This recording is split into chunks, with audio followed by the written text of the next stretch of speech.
I'm going to turn over the floor to both Phil and Travis. Phil is our head of scaling and our SPCT. And Travis is like close on his heels, an SPCT candidate who's working on completing his SPCT journey as well. So I think it's a great group to have a good discussion. So let me turn it over to you, Phil and Travis, and I'll be monitoring chat and injecting things when I think it makes sense to inject something. Okay, excellent. So thank you very much for taking time out of your day to join us here. Those of you that know me or maybe take a class from me know how passionate I am about the role of the SPC and change agent and SAFE.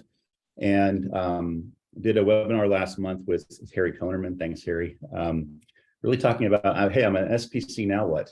And it's kind of sparked this idea of really opening some dialogue around the SPC journey. And so we're going to be doing this series every month. I think our target is for this time of day, every Thursday, the fourth Thursday of the month or something like that. And one topic related to the SPC journey. We're kicking this one off with really kind of this idea of theory to practice. I've been involved in SAFE since 2013. And there were a lot of things that I learned from my early SAFE heroes like Mark Richards and M. Campbell Priddy that I didn't learn in the classroom. And as things have kind of come full circle, there's things that Travis here, who's somebody I've had the honor of working with and mentoring over the years, has learned as well. So as Laura mentioned, I lead the SAFE practice here at Applied Frameworks. I'm an SPCT. So there's about 100 of us, give or take, around the globe that have been vetted. We've gone through this multi-year program to say, hey, yes, you absolutely have some experience with SAFE in the field. Travis was accepted into the program officially in June of this year. So he's going to spend his next year or two working towards his doctorate sort of kind of thing in SAFE. I say doctorate because my guide told me it was tougher to get his SPCT than his PhD. But anyway, with that said, Travis, anything else about your background that you want to share? Yeah, thank you, Phil. So my journey towards becoming a SPC was a little unique. I've got a military background and did testing and development for over 18 years in the military. And I wish I had known some of these things, or I had access to a webinar such as this one back then. So I'm just looking forward to sharing a lot of tips and tricks and things that I've encountered in both worlds, in the military and now moving into the private sector to share with you so that we can fast forward through some of those tougher times and help you to get some golden nuggets out of this. Awesome. Yeah, because when you put your knowledge into practice for the first time, there's some exciting, challenging, enlightening, and these moments. And so we'll talk about some of those aha moments and some of those uh-oh moments. Travis, he has a saying here that I just had to put on our deck here, which we're not going to use a lot of the deck today, but some things are taught, some things are caught. And so as we go through our conversation today, the way it's going to work really is I'm going to stop the screen share. We're just going to really kind of have a dialogue around some of these areas, going from this, you've seen the PI planning simulation in class. Well, what do you learn when you actually go out there and are involved in a real PI planning event to, prepare real world ahas and uh-ohs from preparing for and launching an agile release train. How do you get alignment? What do you do with weighted shortest job first and things like that? So after that, we got some tips and tricks. I'm not going to read those to you. You'll have the recorded webinar and you can pause it and read them if you'd like. But essentially, just for those of you that like to be able to see it in writing, we'll have kind of some summary points from our chat in there.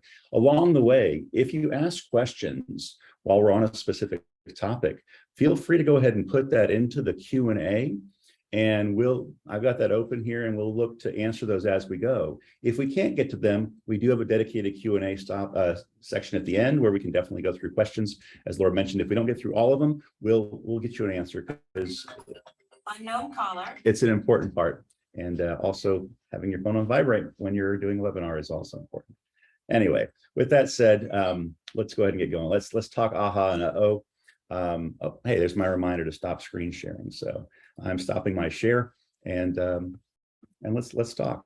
So Travis, when we think about your journey, right? And one of the first stories that you told me, I think I heard you sharing something with somebody, and we were talking about PI planning. I know, you went through leading safe, and then you went through implementing safe, and then ultimately, you got to see your first INA. Can you tell us a little bit about what some of the insights were from that?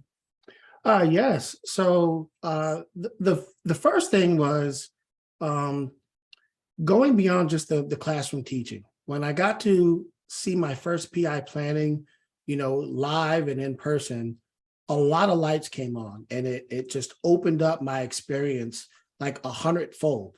And so I was very lucky to see a very successful PI planning, which is actually still my gold standard for today.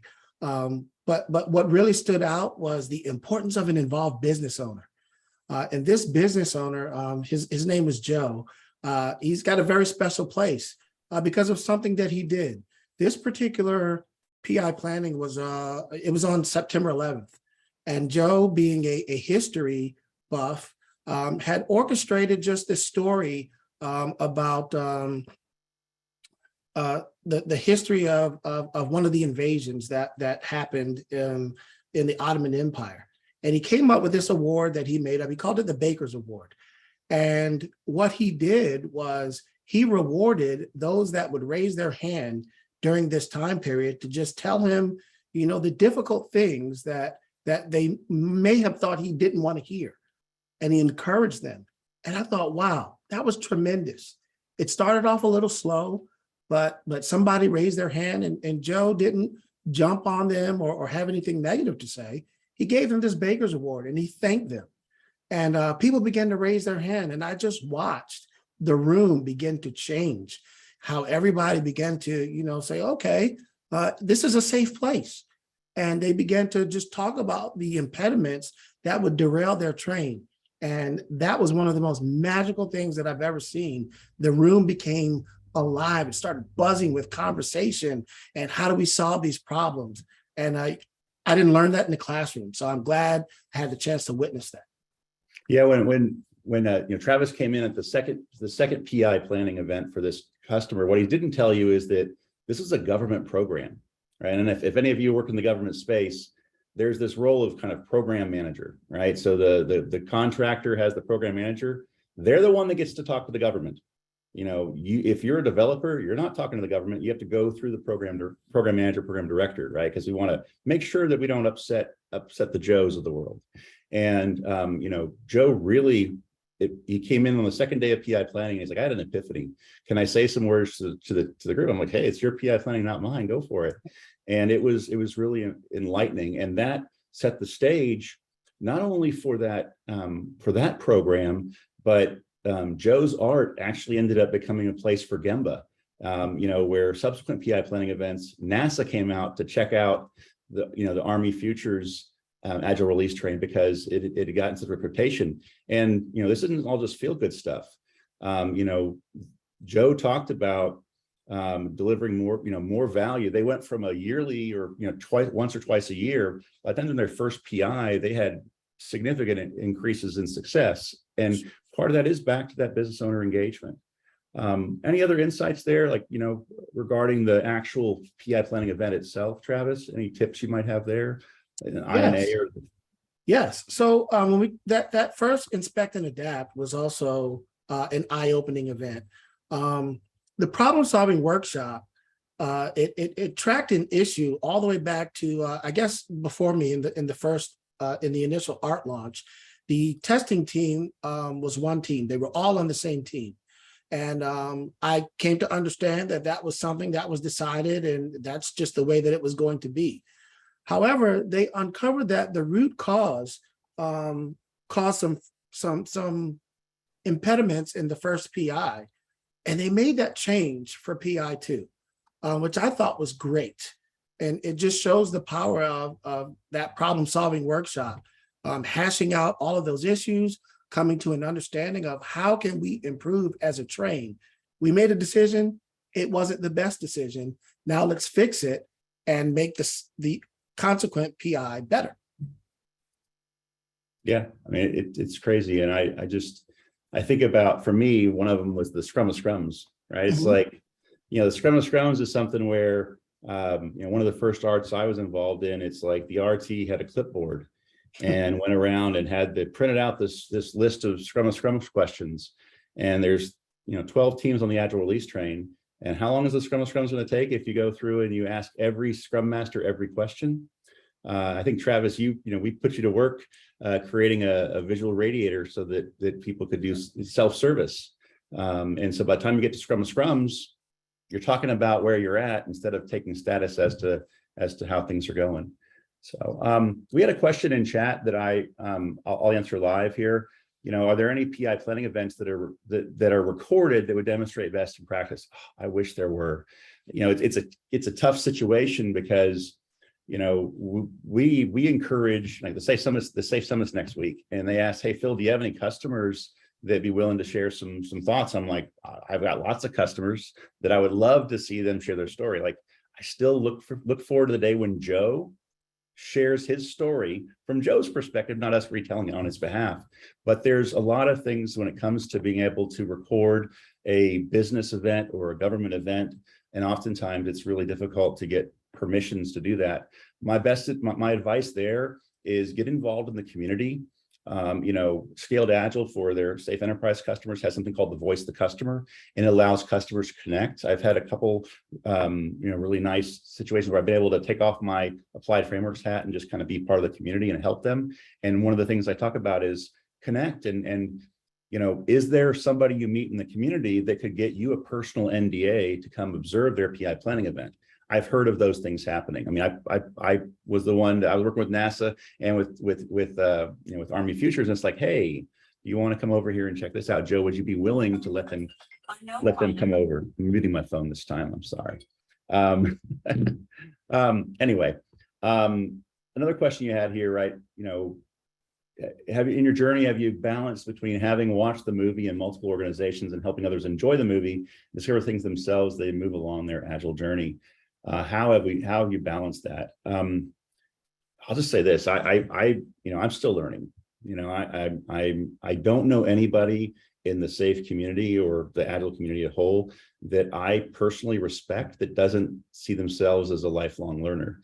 And so that balance, it's like there's always this, and we'll talk about it a little bit later. I think we're going to touch on kind of this idea of imposter syndrome.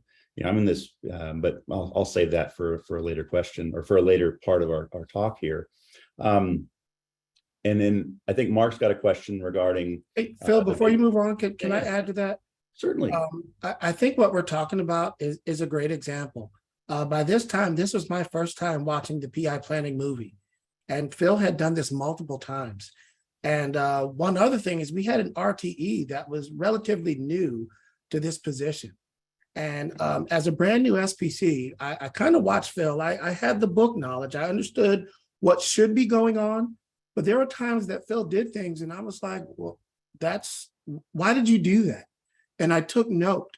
And so Phil, being the kind of mentor that he is, he would ask me, well, why do you think I did that? And I would give him an answer. And sometimes it would be off base. But we really got to understand that, hey, I made this move because of the environment.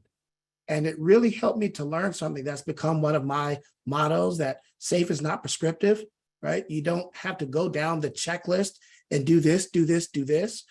Understanding the intent behind the principles allows us to make those necessary tweaks for the culture and how things are processing in real time. And so he coached that RTE based on that and got great results. Absolutely. Well, let's keep on going here. I'm trying to keep up the questions, and I'll stop trying to do that because too many squirrels there for right now. I have answered a couple of them.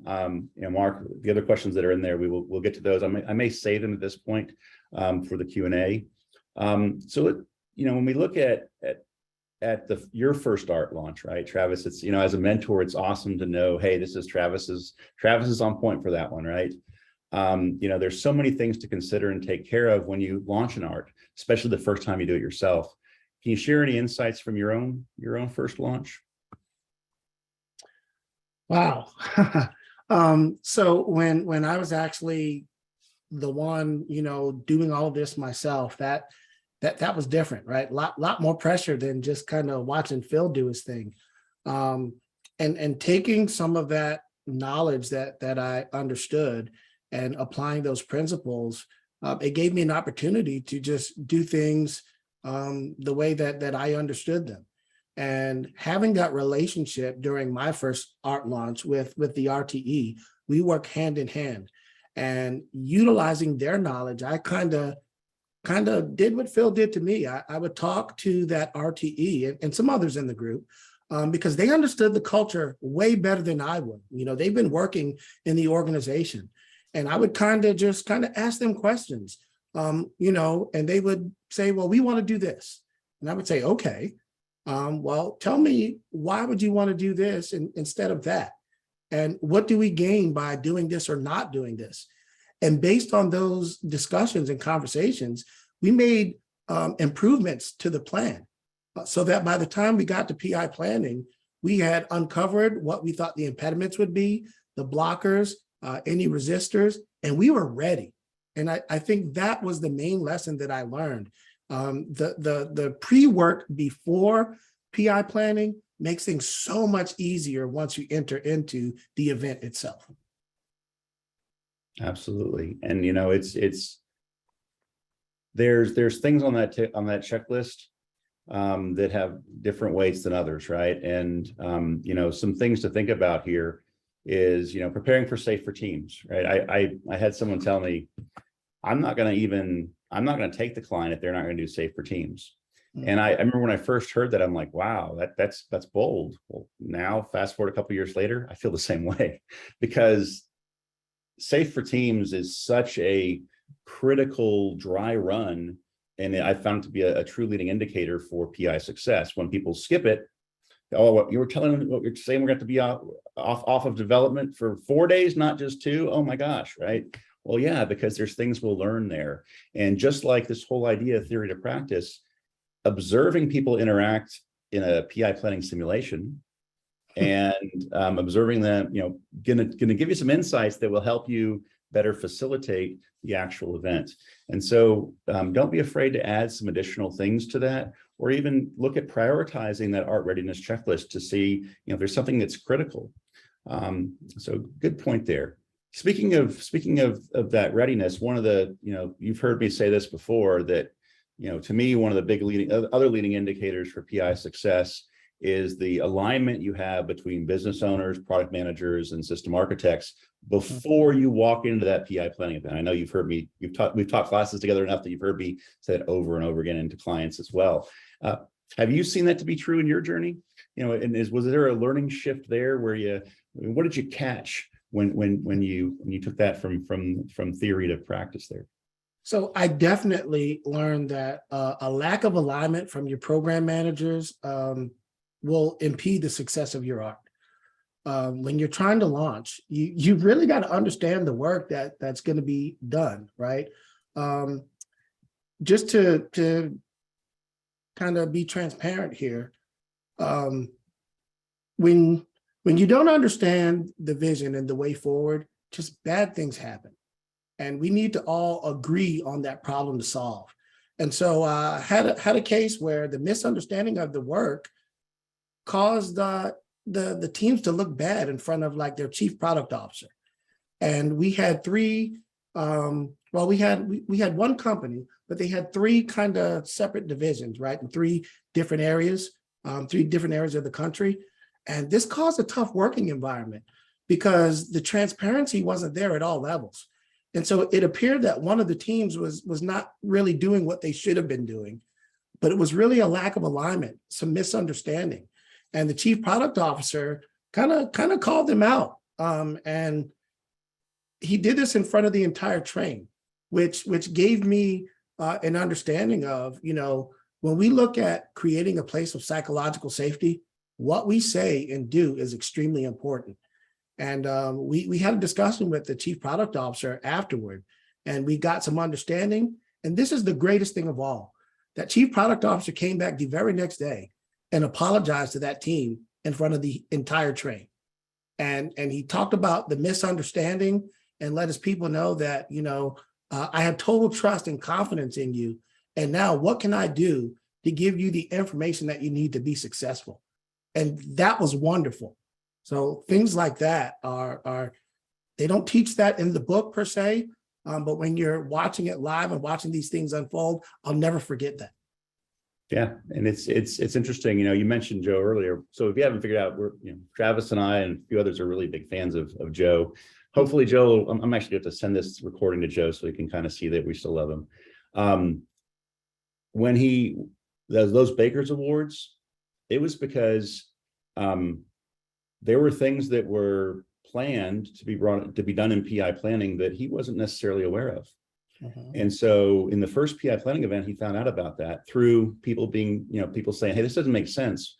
I'm hearing this from program management, and I'm hearing this from what you just said, Joe. Can you clarify for me?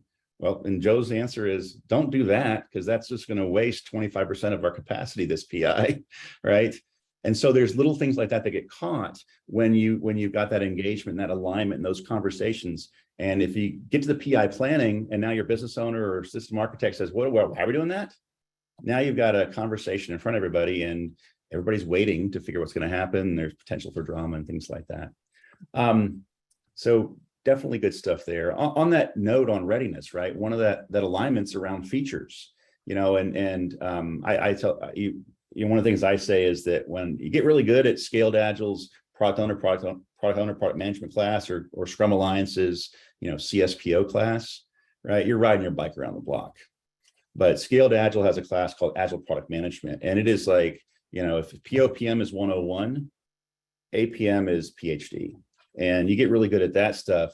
And it's interesting because I always view product management more as from a big corporation perspective. The gentleman who wrote a big portion of that class, Luke Homan, he comes from Silicon Valley. And for them, product management's a whole different animal. And little things like, what if we write the feature, what are the benefit hypothesis first, right? As opposed to writing the requirements part of the acceptance criteria, the description first. And so what have you seen along the way as far as features and requirements? Do you see that more people are like Luke, where, hey, let's really focus on the customer outcome, and then we figure out what we want to do next? Or is it more, we know what we want to do, and then we'll bolt on the customer because we're supposed to care about the customer? Hey, Phil, there's a question in the chat that I'd like to answer. Sure. I was asked to provide an example of one of the impediments that we saved and how we resolved it. On this particular train, I had a point of sale customer that had different regions that had never worked together before. And so the program managers, they were not aligned, and they were not used to working together. And, consequently, everybody thinks that what the value they're providing is the most important. And this became very apparent as planning started. And actually, we noticed it before. And we tried to have a conversation to get the PMs aligned. But what came out during the planning cycle was that, well, this isn't typically my category. I don't know how to provide value for this work. And so we had, the way we solved that is we had a separate breakout room where we would pull them in and we'd have these discussions as they're going through the PI planning process. We're looking at the draft PI objectives, and we're having those conversations real time. And it kind of worked out when we got, to the final objectives, we were able to be aligned.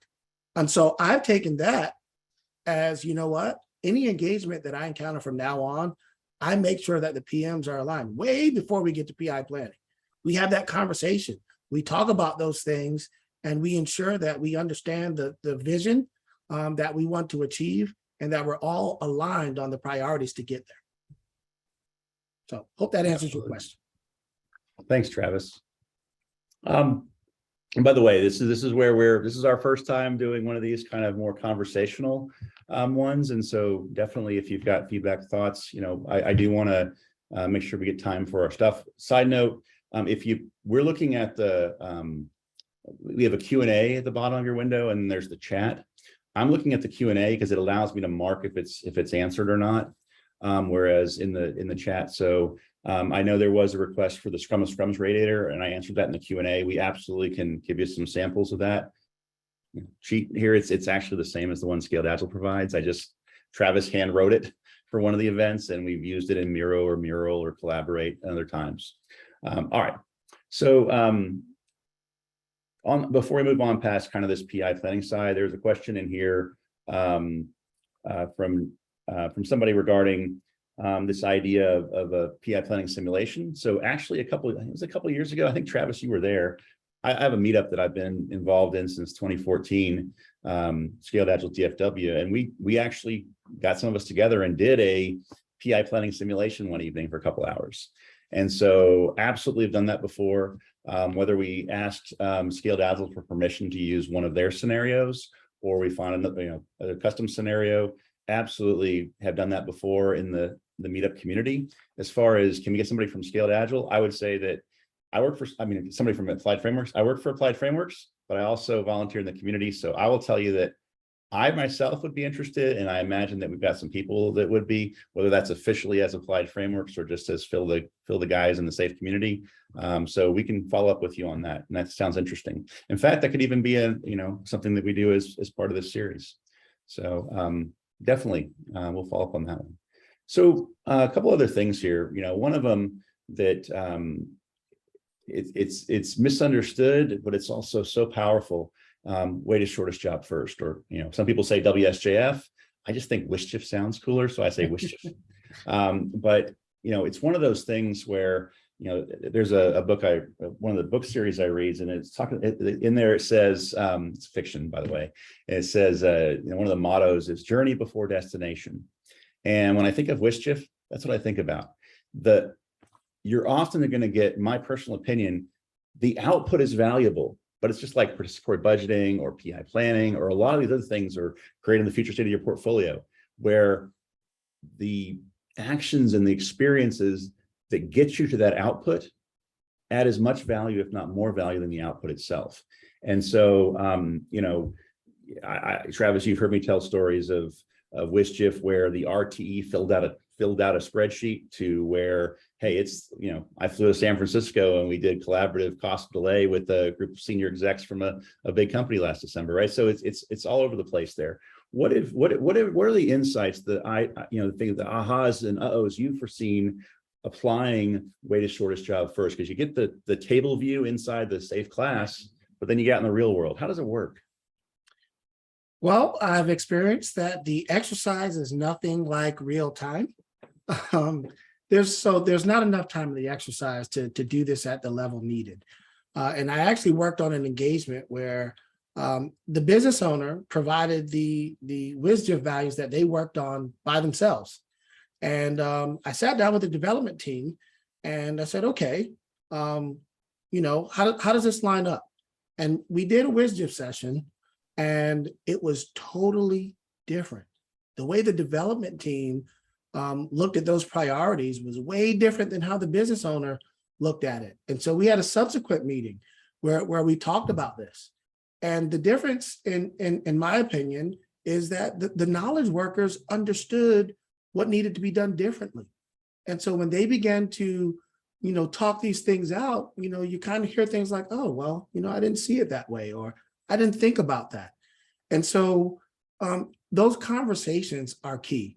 These collaborative teams come together because they have differences of opinion. They are the ones that understand the intimate details of this work. So who better than to kind of point out, some of the intricacies of we're developing difficult things, right? These platforms are not easy. And so that understanding and knowledge goes a long way in setting the priorities and the best way to get this value delivered to our end user. Absolutely. And we have a hand raised. I don't know how that works with our webinar format, Laura. Let's see. Do we have the ability to do an audio question? We do. Let me keep going and I will figure that out, but I know I've done it before. Okay. Well, one thing I want to, kind of say about way to shortest job first, I mentioned that kind of alignment as a leading indicator.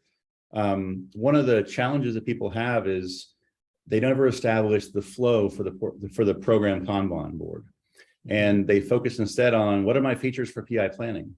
Well, the real thing that you want to do from a sustainability perspective, and you'll find that if for me, one of my soapboxes is sustainability, because if you don't have a sustainable way of working that adds more value sooner, you're not going to be profitable. If you're not profitable, you're not going to be sustainable. If you're not sustainable, you're not going to be profitable. It's that infinite loop there.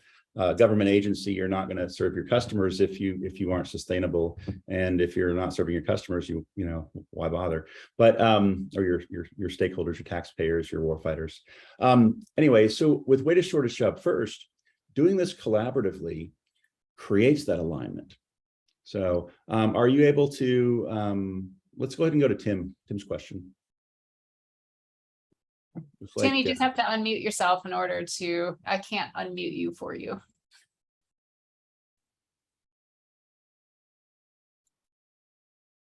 All right. We might have lost. Yeah, so Tim, if we can't get back to you, then just type it into the Q&A and we'll definitely get to it. Oh, no question. Okay. No All right. question. Yeah. So we got a couple more, and then we'll jump right into the more Q&A. Just a couple more here. So you know, one of them, you know, that we think about, right? I don't work as much with Agile release trains now, because I've got amazing people like Travis and Mike and Rochelle and Brian and others that focus on that, because I kind of starting to specialize a little bit more, or my passion lies more in the larger systemic challenges. However, one of the things I saw over and over again was all this energy to roam the risks inside PI planning. And then the same risks came up over and over and over again. And so, you know, Travis, you've heard me talk about that. In fact, I don't know if you've even actually ever implemented Roam without Kanban built in. But any insights you can share about the way risks have happened inside, you know, in your arts, things that were different from what you were taught in class and what was in the real world? Yeah. So, you know, roaming risks, one of the things that really became apparent when I did this live is certain people on the train tend to assume most of the risk. You know, your product owner, your product managers, your RTE, and that's not a good thing, because they have jobs to do as well. And so really understanding that those risks are there, especially the ones that are owned, right? These are not things that you have to do yourself. You're just the one that's in charge of making sure that the attention is there and it's not forgotten about. And so when it comes to roaming those risks, what we're really doing additionally is we're answering those questions of, hey, why do we think this is going to fail? You know, because right after that, we do the confidence vote in the plan. So that roaming risk section is really a good way to begin to understand what are the blockers, impediments, things that are going to derail the train, and how can we mitigate them using that roam format to make sure that everything is comfortable. Now, do we know everything? Of course not. But we can understand the plan, and with all the different inputs, we can poke enough holes that we understand how to react. And that's what being agile is all about. Excellent. Well, speaking of being, right? So when we think about being, you know, I tend to be pretty transparent. So I'm at this point in my journey, I'm pretty uncomfortable. So one of my mentors, Luke, you know, you're talking to him and all of a sudden he's like, oh, there's a deck for that. Well, I've got a deck for that. And it's like magical. Anything you talk about with him, he's got a deck, he's got a presentation, he's got a blog, a book, something that you can read more about. And he's encouraged me to try and do the same thing. It's like, Phil, you've already talked about that.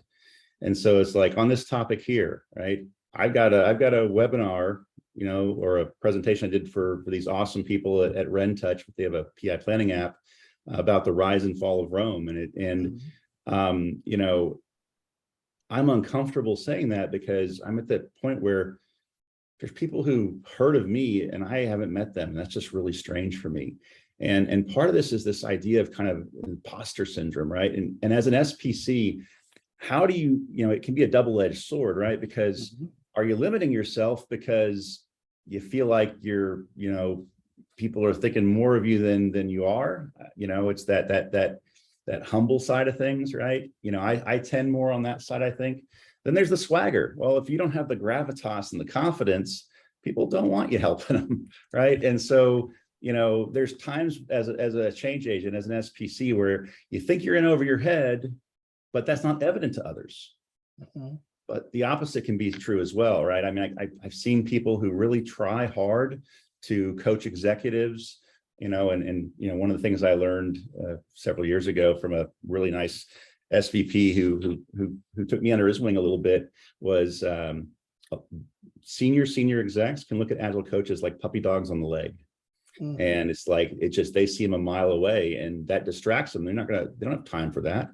And so really kind of, are you aware, right? How does that imposter syndrome, what are your thoughts on this? How do you deal with there being people that know a lot more than you as an SPC and expectations on you versus your own confidence? Travis, this is something you and I have talked about.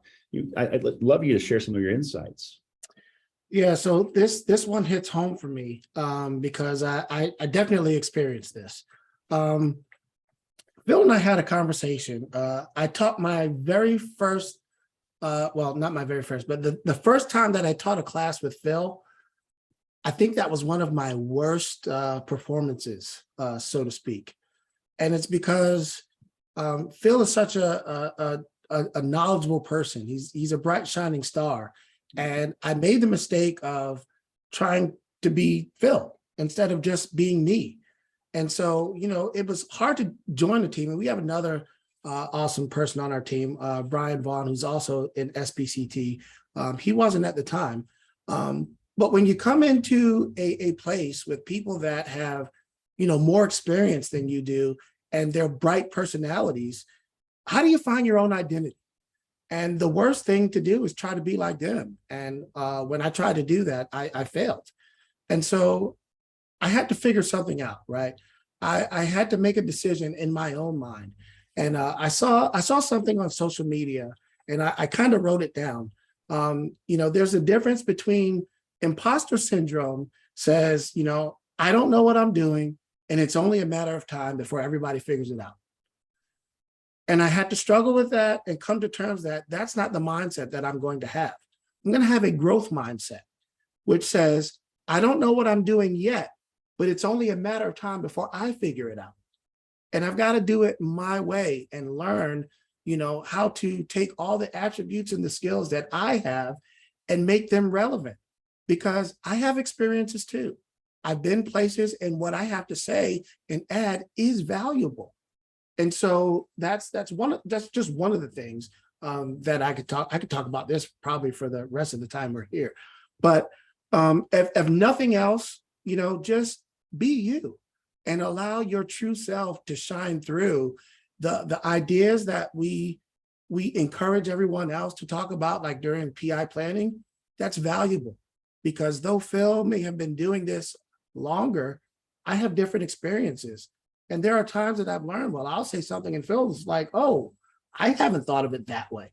So just be true to yourself. Yeah. And Travis plus Phil is better than Phil. Not to mention the fact that you don't want a bunch of me. I can be high maintenance at times, head in the clouds, I see squirrels. So I always choose to partner with somebody who, well, like for me, I love the fact that we prepare for this, 20 minutes before the webinar, whereas Travis, maybe not so much. And so finding that balance and working together. But that whole imposter syndrome, I shared that story just because if that's something that you struggle with, it doesn't go away. You may always struggle with that, right? It's like, I'm competing with Luke Homan, right? He's an author. He's he worked at Scaled Agile, right? But same token, there's insights that I'm bringing in. And when I have conversations with Luke, I hear the same thing that Travis just said. Hey, I hadn't thought about it that way.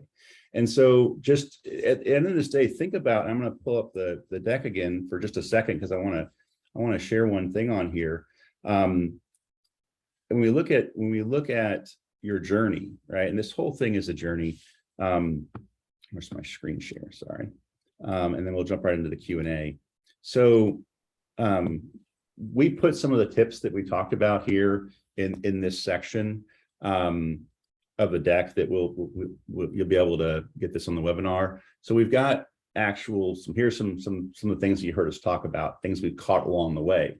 But what I wanted to point out to you is this idea here about knowing yourself. So we're toying around. I've used a self-assessment for years with the coaches that I mentor individually, and trying to see about making this more widely available.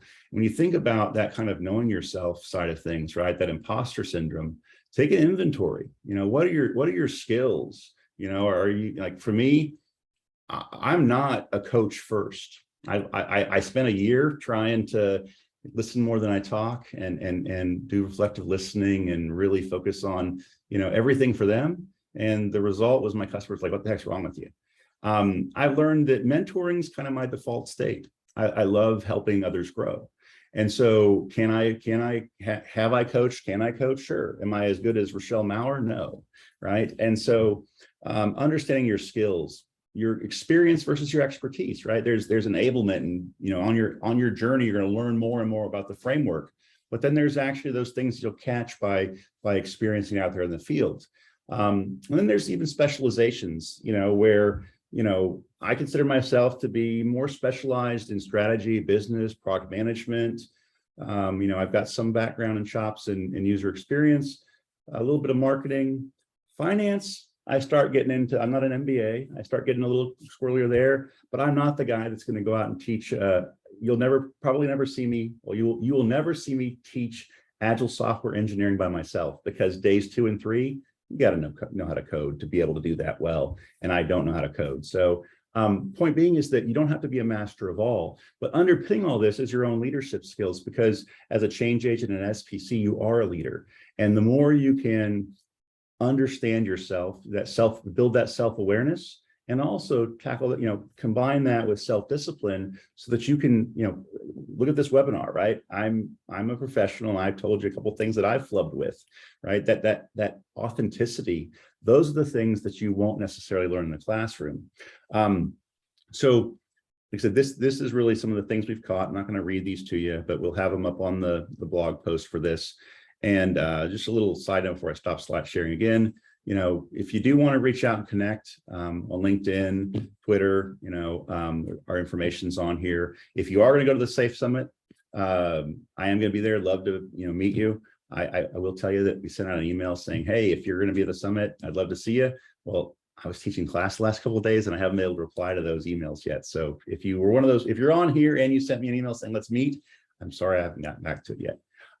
We do have a bunch of classes that are available. We have a wide variety of people. It's interesting, because one of the things that we believe in is let's not everybody has to be able to teach every class. And so with that said, I'm going to stop my share again and jump back into our questions here. So Laura, we've got one in here I marked. What would you do as an RT if in the middle of the PI execution, stakeholders asked you to add 2 or 3 teams? Well, assuming I've got a good relationship with the stakeholders, I'd say, let's talk about it. Mm-hmm. One of the largest, I guess, I want to call it mistakes, because it's more of a growing pain than anything else, is that people view SAFE as a process.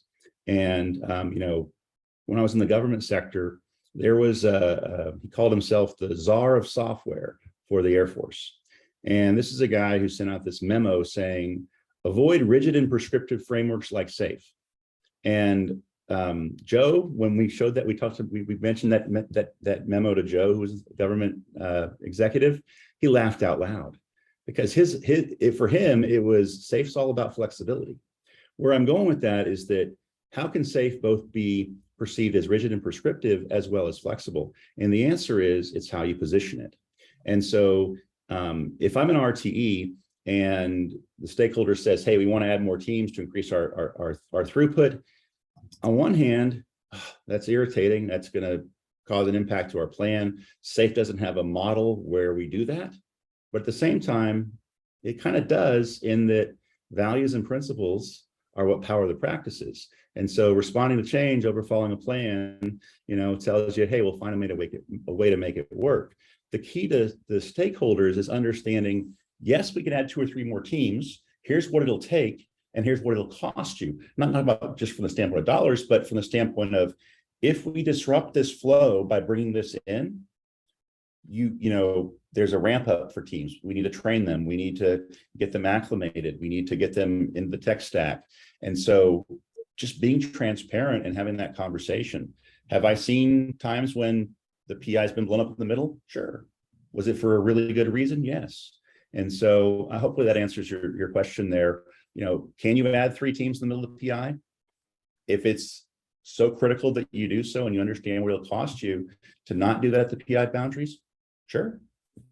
So, Laura, are there any other questions we've got here in our, I know there was, let's see here. Yeah, so if you could talk about metrics a little bit. I know that you and I have been talking about that a lot lately, and I think there are metrics that are useful at different points in time. And in this case, it's talking about if you're trying to speak to your upper level senior executive management type folks about what's happening with either PI planning and or the PI increment itself. What are the metrics that are most valuable to talk about, and what things might you want to stay away from? Yeah, so I'm a huge fan of when I think about organizational change management, making complex concepts packageable and portable. So like using using terms, right? So I love the relatively new metrics article that SAFE has, because it talks about these 3 measurement domains: competency, flow, and outcomes. And what I found is that those are a great way to field the conversations about metrics, right? And so it's like, hey, are we delivering value? Let's measure the value we're delivering. Are we efficient and good at delivering value? And are we getting better and better at becoming a more agile enterprise or agency? And so when you think about metrics, it's really about, there's a lot of crappy metrics out there. And I don't personally use the word vanity metrics when I'm working with a customer, because obviously they put those metrics in place because somebody cares about them. And so let's not throw a rock at their metrics. But what I'll ask is, I'll say, what actionable insights will we get from understanding that data? And usually the ones where, when you ask that question, you'll find the ones that add a lot of weight and the ones that don't. And so really establishing those metrics up front. I'll tell you that the best advice when it comes to metrics is baseline the metrics before you start. Mm-hmm. However, I'm still waiting to do that, because so many of the customers I've worked with, they hear me, but they realize that they really don't have a way to measure what they want. They have to implement something to allow them to measure that to begin with. And so really it's about understanding the purpose of the metrics and why those matter, and really kind of coming back to, SAFE says, hey, there's all these flow-based metrics, right? Well, of these, which of these are most important to you accomplishing your goals, your outcomes you're looking for as an enterprise, right? So I like SAFE because, unlike, I don't think of SAFE and Scrum as competition. I think of them as apples and oranges, because Scrum is all about, hey, let's really good at delivering as a team of people. SAFE's basically this massive toolbox of, if someone says, hey, Phil, can you come help us optimize our HR organization? There's tools in SAFE I could pull in for that, right? That wouldn't, they might be Scrum, might be Kanban, but things like flow and all that. And so really understanding the purpose of the metrics and what decisions they need to make off of the data, as opposed to choosing metrics that are just there because SAFE says. Now, one exception to that is that, we talked about business owner alignment, and if you get it going well, where your business owners are coming in and visiting with the teams and talking to them about their PI objectives, and you leave PI planning knowing that this is the stuff that's being committed to doing everything in their power to accomplish, or immediately escalating if they can't accomplish these objectives. And then at the end of the PI, by the end of the PI, your business owners have said, yep, and they give it a score. That creates that alignment and that confidence in the new way of working. So hopefully that answers your question. Travis, anything you want to add to that? Yes, I just want to state it a little bit differently. When you talk about metrics, we've got to understand that, hey, our goal is to deliver value. And we want to deliver value in a way that is continuous by supporting that continuous delivery pipeline. We want to ensure that it's at a speed that can be maintained, for forever if needed. And we want to resist the temptation to look at metrics that tell us, well, if this team is is doing 60 points worth of work and this team is doing 30 points worth of work, that means one team is twice as good as the other. And we want to avoid that trap. I've seen this many times. And we have to help leadership to understand that the work that we do is different. It's varying levels of complicated stuff. And so each team has a different scale of points. And we don't want to measure based on that alone. What's the value being delivered? How consistent do we deliver that value? How good are we at being predictable? Those are the kind of metrics that we want to use to push forward that continuous delivery pipeline so that our customers are happy. Yeah. And you said upper management. So, predictability, people talk about, well, we want to get the business engaged. Well, the business, what am I going to get? When am I going to get it? And number three, the most important, do I believe you? And when number three becomes, yes, I believe you, life is different for everybody and for your customers. We have another couple questions here. There's one on I'm hoping value. that I'm hoping you're gonna answer the one that I want to throw at you, Phil. So please go ahead. Yeah, no, that you were talking about things that you can take out of the SAFE toolkit that may or may not be immediately applicable to the art you're working on or the customer problem that you're working on. And there's one in there about participatory budgeting. Oh And yeah. yeah, so that's yeah. So talk a little bit about that and Yeah. ways that can be a tool that when applied at the right times can really unlock some amazing alignment amongst people. So, Dima Dajani, one of my new SAFE heroes, she talks about using participatory budgeting as a forcing function for your LPM implementation. And I haven't taken it quite that literally all the time. As far as the way I approach things, I tend to be more incremental, and that's mainly because I don't spend 40 hours a week with a given client for months. I'm in more of an advisory or smaller chunks situation these days. But ultimately, participatory budgeting is a catalyst, and so I've used it up front, like literally. So we had an engagement with the Canadian government agency where end of June, we worked with them so that we could show them how to do it. And we facilitated their participatory budgeting event at the end of June. And then the lessons learned from that dry run, so to speak, which dry run with their dress rehearsal, that would be a dress rehearsal, Travis. We were talking about dry run versus dress rehearsal. Anyway, for that, went back again at the end of July, and they facilitated it. We were there if they needed us. And it was the real stuff.